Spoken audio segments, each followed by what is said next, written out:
Let's get back to our top story now. Elon and Albo. Well, that is the fight at the moment, and it is global. It's about what Twitter is keeping up on their platform. There's also calls today from the coalition for a social media age limit. Joining me now is the Shadow Communications Minister, David Coleman. David, thanks so much for your time. We spoke to Michelle Rowland about this a little earlier. She seems willing, but, it does outline kind of the obvious challenges with this. It's about enforcing these things, isn't it?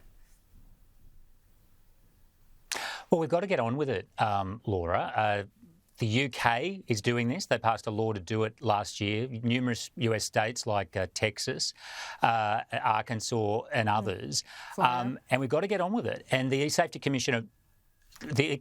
Commissioner asked to start a trial more than a year ago. And it's time that started, because the fact that kids are on social media and seeing violent imagery, such as we've seen the past couple of weeks, pornographic imagery, all of the interactions with basically random people anywhere on Earth, it's not good for them. And we've got to lean forward and we've got to get onto this and protect kids from social media. OK, so how do you do it though, David? There's talk of software, but does it come down to the social media companies needing to do it with their own AI and algorithms?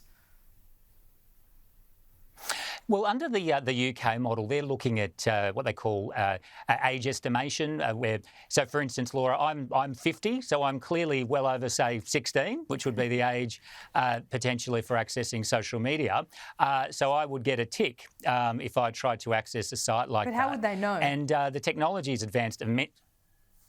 Well, because they'd have done the scan.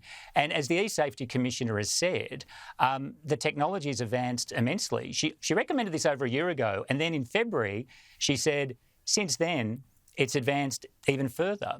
And like everything online, there's complexities and there's technical issues and so on. But that's not a reason not to do it, because this is really serious stuff, Laura. What we're seeing in terms of the mental health outcomes for girls in particular is really disturbing. Things like hospitalisations of young girls for self-harm is up very substantially in the last decade. So is self-poisonings by young girls. Now, social media is not the only reason that's happening, but there's no question in my mind that social media is a significant part of it. Imagine we went back 20 years ago, Laura, and we said, here's what we're going to do. We're going to allow children to access basically effectively relationships with any person on Earth, including adults. We're going to expose them to pretty much all of the material that exists in the world, and we're going to be okay with that. Now, we would have said, well, that's outrageous. You can't do that. But broadly, that's what's happened. So the time for sort of debating this issue and talking about it and so on, it's really coming to an end, Laura. It's time to get on with this trial and protect kids, because, frankly, who thinks a 10-year-old should be on social media and seeing all the things that they see on there?